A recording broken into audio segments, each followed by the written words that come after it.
Gente, mais uma vez, bom dia, boa tarde ou boa noite. Eu não sei exatamente que hora você está vendo esse vídeo aula.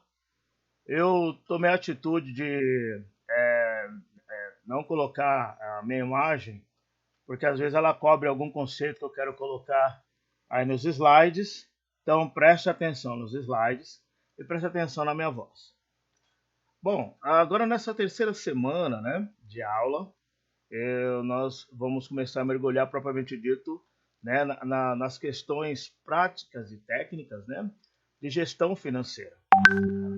Como eu não canso de dizer, como eu disse na primeira aula, que uma estratégia comercial só terá sucesso se houver uma estratégia financeira, né? E gestão, quando eu falo de gestão financeira, são as técnicas é, que a empresa utiliza para poder lidar com seus recursos financeiros, seja de curto prazo, seja de longo prazo. Mas não importa o horizonte do tempo, o que importa é haver a competência, né? Bom, então é evidente que gestão financeira ela é aquela área da administração que vai cuidar dos recursos da empresa. O desafio está em identificar e localizar as oportunidades de investimentos cujo valor para a empresa seja superior a seu custo de aquisição. Então, quando eu estou falando de investimento, gente, não é somente investimentos no mercado financeiro buscando aqui ganhar um spread. O que é o spread? O spread é a diferença, né, entre os juros que você ah, que, que você está, o valor que você está aplicando e o valor que você está recebendo. Esse valor em juros, né, é chamado de spread, ok? Então, só que eu disse para vocês anteriormente que a gestão financeira, se ela vai lidar com os recursos financeiros da empresa, seja no horizonte de longo prazo ou de curto prazo, é importante que você saiba que gestão financeira envolve decisões. Gestão financeira, ele, por meio das informações que ele recebe e somatizando com a capacidade financeira, a capacidade técnica que ele tem, mas o gestor financeiro tem que tomar decisões. Então, nós podemos aqui elencar três decisões importantes que nós vamos detalhar hoje em nossa aula. O gestor financeiro tem que tomar decisões de orçamento de capital, de estrutura de capital e de gestão de capital de giro. Então, vamos entender com calma, né, o que significa cada uma dessas decisões. Então, quando eu falo de orçamento de capital, eu estou falando do planejamento em que a empresa terá de fazer no que diz respeito aos seus investimentos de longo prazo. Então, por exemplo, uma empresa ela quer implantar mais uma loja, é preciso ter um planejamento de orçamento de capital. Ou seja, quando eu falo orçamento de capital é quanto custa e quanto de retorno eu terei. É isso que você tem que ter na cabeça, né? Então, a empresa, ela, na realidade, ela tem que combinar, né? Então, vai haver o que, gente? Uma combinação, né, do capital próprio da empresa com o capital de terceiros. Então, quando a empresa ela vai fazer lá um investimento de longo prazo, então, quando eu falo longo prazo, são gastos que a empresa terá, em que ela, sobre esses gastos, ela espera ter retorno. Então, toda vez que a empresa vai gastar algum recurso dela, recurso financeiro dela, e ela espera ter retorno financeiro sobre aquele gasto, né, que ela teve, isso é chamado de investimento. Para ter um investimento, né, desculpa, voltando aqui ao orçamento de capital, então, ou seja, como ela está, para ela poder ter certeza de quanto ela terá de retorno, ela tem que ter ali uma peça orçamentária. Então, qual é a capacidade que eu tenho de fazer essa dívida e como é que essa dívida vai impactar no meu fluxo de caixa? Então, vou dar um exemplo para você aqui. Né? O, a, Vamos imaginar que a empresa, vamos pegar aqui a Balduco. Gosto de dar muito exemplo da Balduco. A Balduco, né, ela é uma empresa do ramo alimentício E os produtos dela, quando ela combina a matéria-prima, os produtos dela precisa de fornos, né? Fornos potentes, né? E fornos assim de última tecnologia. Os melhores fornos que existem hoje, ou eles estão em Milão ou estão em Madrid. São as regiões que detêm o know-how de fornos industriais. Pois bem, quando a Balduco vai comprar um forno industrial de última geração, estamos falando aí de entre 4 a 6 milhões de euros. Né? Isso daí daria quase 25 milhões de reais. Então, ou seja, como é que a empresa ela vai se planejar para poder fazer um investimento dessa magnitude, que vai envolver também treinamento de pessoal, porque vai precisar, a empresa que ela está comprando vai mandar técnicos aqui para treinar os técnicos que vão operar esses maquinários, né? Processo de instalação. Então, isso daí vai bater quase 30 milhões de reais. Então, ou seja, como é que eu tomo a decisão de fazer esse investimento? Vai se fazer um plano financeiro.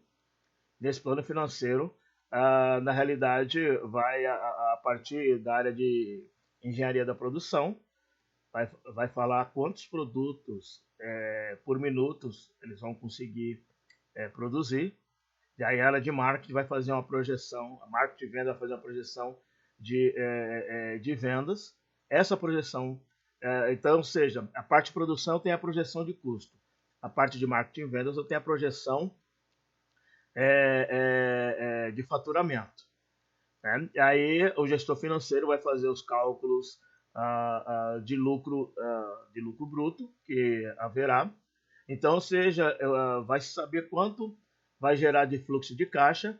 Esse fluxo de caixa ele vai amortizar o investimento. E aí vai fazer em quanto tempo essa amortização vai ocorrer. Então, a partir dessa informação, sem informação, se o gestor financeiro chegar os cálculos mostrarem, ok? E todas as indicações de projeção de mercado e os cálculos mostrarem que esse investimento que ele está fazendo na realidade, ele terá mais ganho se ele fizesse investimento no mercado financeiro, então o gestor financeiro toma a decisão, né, de poder fazer esse investimento. Eu dei exemplo de investimento, pode ser também, se é planejamento gestão de investimentos, né? Então, na realidade, sempre pensando o seguinte, quanto eu vou investir, qual será o retorno da empresa e em quanto tempo. Então, essas são as chamadas decisões de orçamento de capital. Uma outra decisão importante é da estrutura de capital. A estrutura de capital é verificar o seguinte, né? Quanto de capital próprio é da empresa e quanto é de capital de terceiros. Capital próprio da empresa. Capital próprio da empresa são os dinheiros dos sócios. É aquele dinheiro que os sócios colocaram. Né? Capital de terceiros. Capital de terceiros são aqueles recursos que a empresa vai buscar junto aos seus parceiros e fornecedores. Por exemplo, quando a empresa ela efetua uma compra a prazo junto aos seus fornecedores, é capital de terceiro que está financiando o capital de giro. Quando a empresa faz investimento, faz ali um empréstimo para financiar o capital de giro junto ao banco, é capital de terceiros. Tá? Então, ou seja, quando eu falo de estrutura de capital, eu estou falando de uma combinação adequada entre capital próprio, né, e capital de terceiros. Né? Então, o que envolve essa decisão? Primeiro, vai envolver quanto a empresa deve tomar emprestado para garantir suas operações. Então, quando a empresa ela toma emprestado, ela está indo no mercado buscar capital de terceiros. Né? Então, a empresa tem que saber o seguinte, bom, quanto eu devo tomar emprestado? Né? Ou seja, não há nenhum problema a empresa tomar dinheiro emprestado. Se ela tiver fluxo de caixa que suporte, né, esse empréstimo, né, o que é ruim é essa empresa carregar muito endividamento em curto prazo. Então, quando eu falo de curto prazo, são as dívidas de, no máximo, 6 a 8 meses que a empresa tem. Se a empresa está muito carregada, alguns livros vão falar de até um ano, né? Mas o ideal é você considerar curto prazo todas as obrigações que a empresa tem em até 6 meses. Quando a empresa está muito carregada em dívida de curto prazo, primeiro está demonstrando uma má gestão financeira e provavelmente essa empresa vai ter dificuldade em permanecer. Então, é importante que a empresa ela possa medir, né, quanto ela vai ter de recursos de capital próprio e capital de terceiros. O ideal é ter mais capital de terceiros do que capital próprio. Por quê? Quando você pega mais dinheiro dos sócios, fica mais caro você devolver o dinheiro para os sócios. Entendeu? Então, um outro aspecto importante também, né? É quais são as fontes de recursos menos dispendiosas. Então, a empresa, quando ela vai, ou seja, se ela vai buscar a fonte de recurso dela, por exemplo, se você pegar os grandes varejistas, como a Casas Bahia, Magazine Luiza, no ramo de alimentos, né? Você pensar aí no grupo Pão de Açúcar, né? O hipermercado Extra, Atacadão, essas empresas, elas fazem o seu capital de giro com base nos fornecedores. Então você pega lá, vamos pegar a Casa Bahia, se ela vai comprar uma geladeira Electrolux, ela vai ter que comprar no mínimo 1.100 geladeiras, porque tem que ter amostra. Então, assim, ela é uma empresa que tem muita força de compra. Então, quando ela vai comprar, ela já compra pedindo carência de no mínimo 180 dias. Ou seja, então ela vai comprar, vai chegar essa geladeira para ela em no máximo 60 dias, e ela vai começar a pagar essas geladeiras só em 180 dias da data da compra. Só que aí ela já vai ter vendido essa geladeira, então ela vai começar a pagar já tendo começado a receber pelo menos 3 parcelas do que ela vendeu. Então isso significa que o capital de giro dela, né, ela montou em cima dos fornecedores. Então é uma fonte que ela entendeu que é menos dispendiosa. Você pode se você tiver se a empresa tiver uma boa negociação com o banco, ela pode também, o banco pode ser uma fonte de recurso. Enfim, é importante fazer as pesquisas, né? Outra coisa que envolve a estrutura de capital é quando, onde, como tais recursos devem ser captados. Então, ou seja, a empresa ela tem que ter um bom sistema de controle, ok? Para saber o momento que ela vai captar recursos. Então, se você pega uma empresa que é SA, essa empresa ela pode captar recursos por meio do mercado financeiro, colocando papéis na bolsa, né? Esse é o caso das empresas de capital aberto. Essa empresa ela pode captar recursos fazendo uma renegociação com os fornecedores, aumentando o prazo, né, para pagamento. Essa empresa ela pode captar recursos fazendo uma boa negociação com o banco, ou pode captar recursos, né, aportando recursos do próprios sócios. Né? Então, isso daí é uma decisão que o gestor financeiro, né, ela terá que tomar. Né? E importante é saber qual tipo de recurso que a empresa deve tomar emprestado. Então, se vai ser recurso propriamente dito em dinheiro junto aos bancos, se será recurso em forma de crédito por meio dos fornecedores, se será recurso por meio de uma boa negociação, de repente a empresa ela percebe que ela pode conseguir uma, uma devolução de recursos de impostos pago a mais, ou percebeu ali que há uma brecha na lei que ela pode pagar menos alíquota. Então, basta ela fazer um bom planejamento tributário. Né? Então, são tudo informações que vão chegar para o gestor financeiro e ele vai tomando essas decisões. Perceba como é importante o gestor financeiro ter uma capacidade geral de conhecer tudo que envolve, né, a questão financeira da empresa. E, por fim, a terceira decisão que tem que se tomar é a gestão de capital de giro. Então, ou seja, quando eu falo que capital de giro envolve os ativos e passivos circulantes da empresa, lembra quando vocês estudaram contabilidade lá com o professor Igor, né? Quando ele ensinou vocês a ler um balanço patrimonial, ou seja, balanço patrimonial, onde fica condensado os registros contábeis da empresa, né? Depois do exercício, ou seja, quando a empresa depois de um ano de atividade, ou seja, a cada um ano a empresa ela lança o seu balanço patrimonial conforme a exigência de lei. O que são ativos circulantes? Ok? Quando eu penso no ativo, ou seja, são todos os direitos que a empresa tem, ok? No curto prazo. Então, quais são os direitos que a empresa tem no curto prazo? O dinheiro dela em caixa, o dinheiro dela em bancos, as duplicatas a receber e os estoques. Tudo isso daqui é o que vai virar dinheiro rápido. Então, o dinheiro já está lá, pronto, duplicata receber, né? Vai virar liquidez à medida que os clientes efetuarem os pagamentos, o estoque vira dinheiro à medida que a empresa vende. Então, ou seja, todos os direitos que a empresa tem, ou seja, que vai se transformar em dinheiro no curto prazo, é chamado de ativo circulante. Passivos são as obrigações, ou seja, tudo aquilo que a empresa tem a pagar no curto prazo. Então, estou falando de fornecedores, estou falando de empréstimos, se a empresa tiver, estou falando de contas a pagar. Contas a pagar, na realidade, são as dívidas com fornecedores, folha de pagamento, impostos. Então, tudo isso daqui é chamado, né, circulante. Então, circulante são os direitos e obrigações da empresa no curto prazo, ok? Não circulante são os direitos e obrigações da empresa no longo prazo, ok? Tudo aquilo acima de 6 meses, alguns livros vão falar de 1 ano, ok? Pois bem, então, ou seja, a gestão de capital de giro Então, o que é o capital de giro positivo? É quando o ativo está maior que o passivo. O ativo circulante está maior que o passivo circulante. Quando o ativo circulante está maior que o passivo circulante, significa que a empresa está com um capital de giro positivo.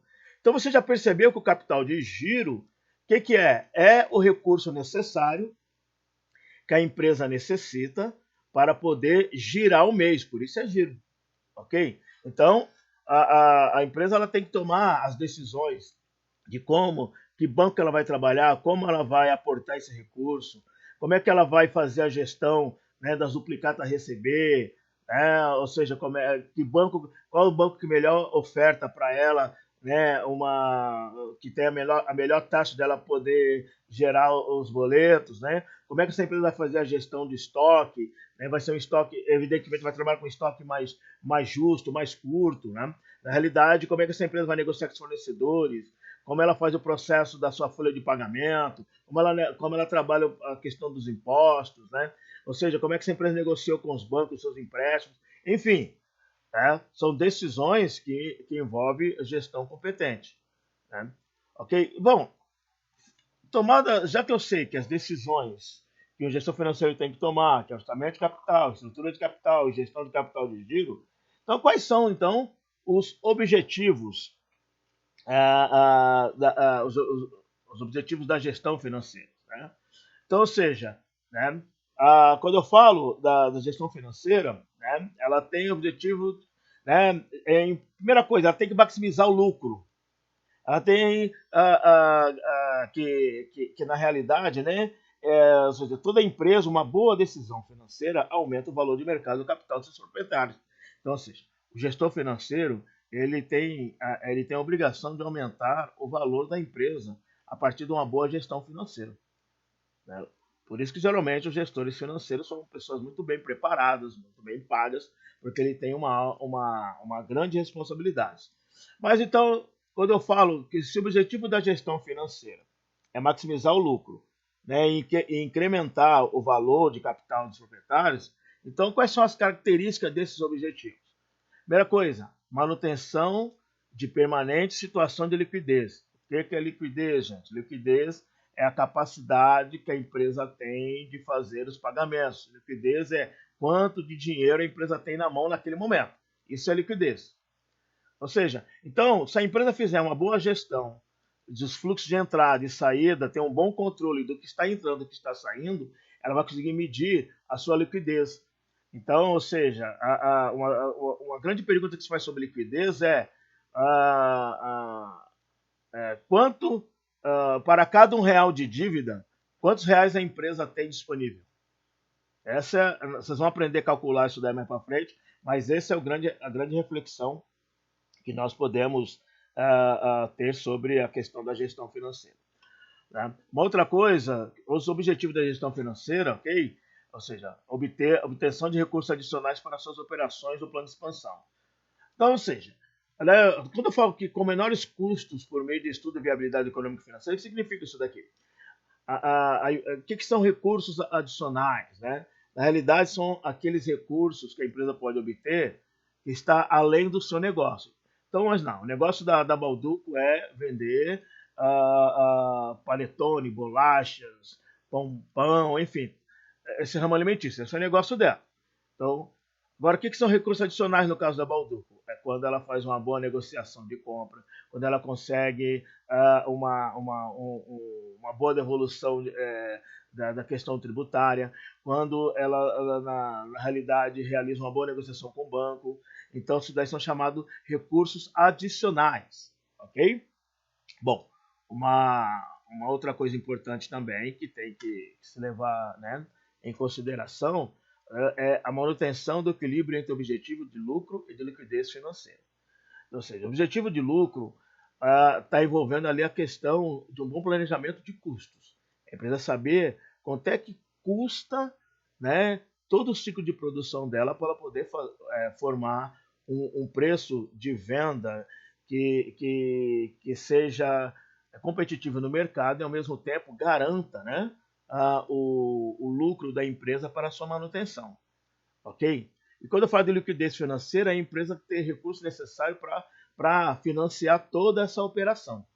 Então, olha assim, então esses são os objetivos da gestão financeira, que é muito prático, muito técnico, né?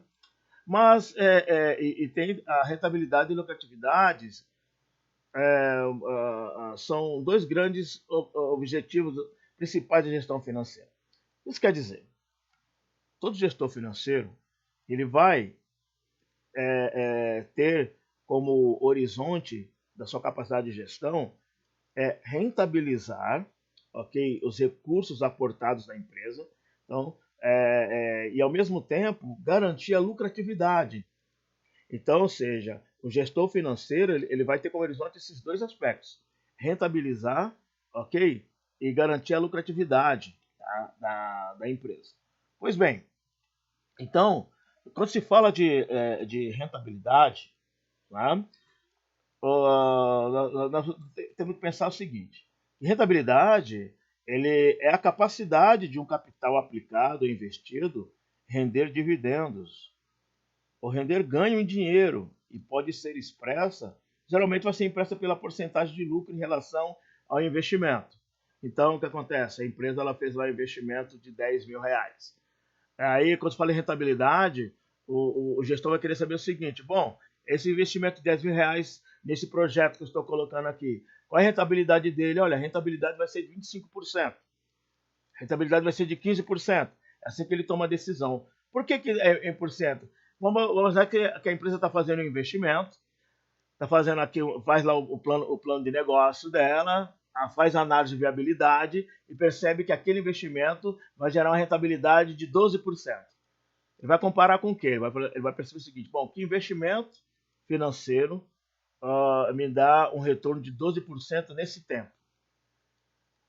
Então, na realidade, se a rentabilidade daquele investimento for maior que a rentabilidade no mercado financeiro, então, na realidade, esse gestor está garantindo, né, um dos dois grandes objetivos da gestão financeira, que é a empresa ser rentável em todas as suas operações, ok?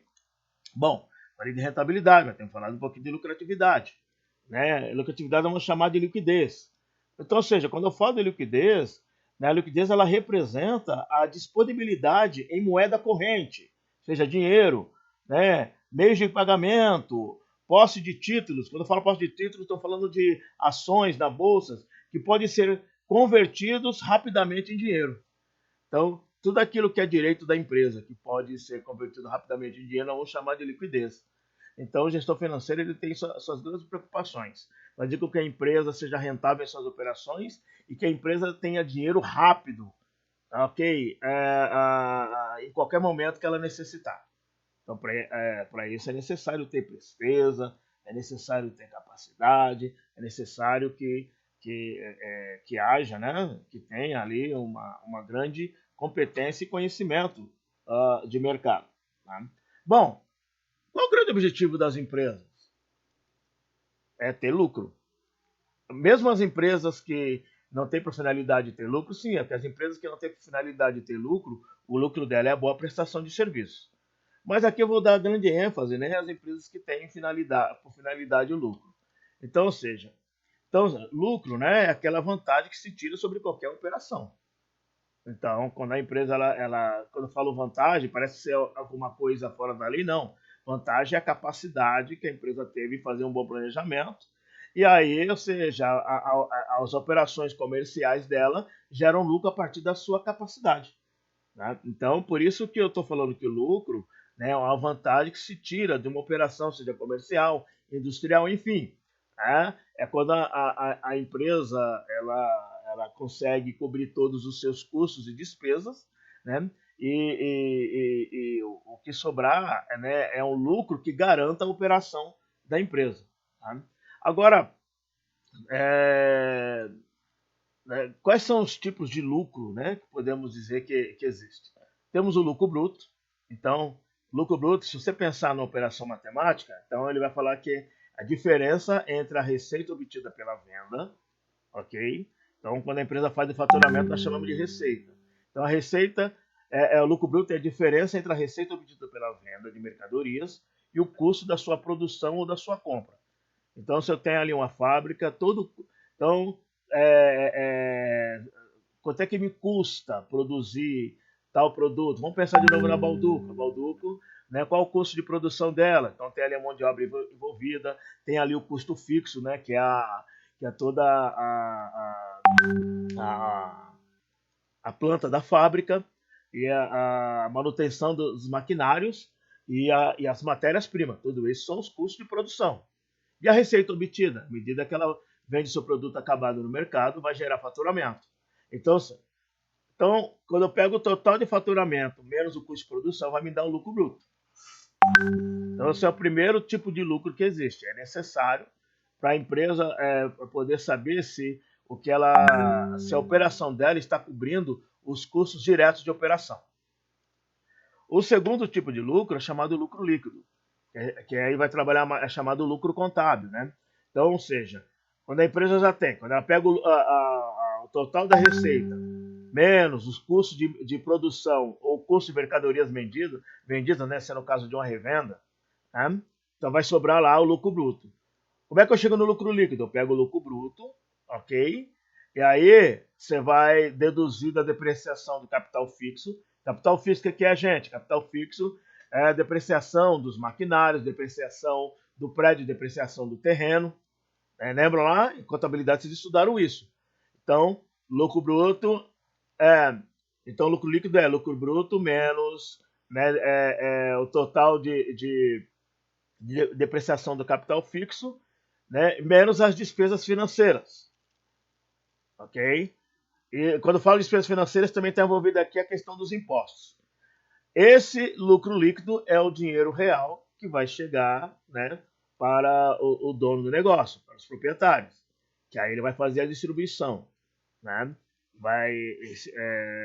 Quanto ele vai reinvestir na empresa, quanto vai ser distribuído aos sócios ou aos acionistas, é a partir desse valor aqui, né, do lucro líquido, ok? Viu como é tranquilo? Mas é preciso que o gestor financeiro tenha um bom controle, tenha uma boa gestão, tenha aqui uma boa área de controladoria, né? Para poder, né, fazer tranquilo esses cálculos. Então, agora, o que a empresa faz com esse lucro? Que utilização ela vai dar, né, para esse lucro? Né? Então, ou seja, a empresa ela pode reter totalmente na empresa, claro que não a empresa retém o lucro total na empresa, porque ela vai reter parte, né? E aí ela vai distribuir aos proprietários e aos acionistas. Então, qual o grande desafio do gestor? O desafio do gestor é definir que proporção de lucro será retido pela empresa e quanto vai ser distribuído. Esse tem sido o grande desafio dos gestores hoje. Okay? E, via de regra, os donos do negócio querem que a maior parte do lucro vão para eles, mas o gestor tem que convencer os proprietários, os acionistas, que uma parte substancial desse lucro tem que voltar para a empresa para poder perpetuar os negócios da empresa. Né? Então, é um grande desafio do gestor financeiro hoje, talvez o maior desafio. Né? Por quê? Porque os riscos envolvidos nas aplicações disponíveis para a empresa e para os proprietários também precisam ser levados em conta. Daí, existe um íntimo relacionamento entre investimento, financiamento e utilização do lucro líquido. Então, os gestores financeiros Vale a pena, gente, qualquer dia desse eu vou mandar um link para vocês assistirem uma apresentação de quando o gestor financeiro vai apresentar o resultado líquido do trimestre, né, no caso das empresas, DSA. Então, para você ver que eles fazem a demonstração, né, de todas as decisões que eles tomaram, de como foi a destinação dos recursos, e por último, eles tentam convencer, né, os proprietários, os acionistas, que uma parte substancial tem que permanecer na empresa para poder para fazer o investimento, para poder fazer as manutenções. Em vez de regra, os proprietários e acionistas querem ficar com a maior parte, né? Então, precisa haver essa capacidade financeira. Ok, gente, então foi isso que eu quis passar essa semana para vocês aqui, sobre a questão do conceito geral de gestão financeira. Agora nós vamos começar a detalhar todos esses conceitos que nós estudamos, nós vamos começar a detalhar agora eles, porque é importante, enquanto técnico, é você saber como é que funciona, como é que é a operação diária, dessas técnicas de gestão financeira. Então, leiam a aula texto que eu enviei, assistam esse vídeo pelo menos 2 vezes, ok? Para internalizar. Ok, gente? Então aí, boa semana para vocês, né? E nós estamos à disposição durante a semana aí. Grande abraço, até mais.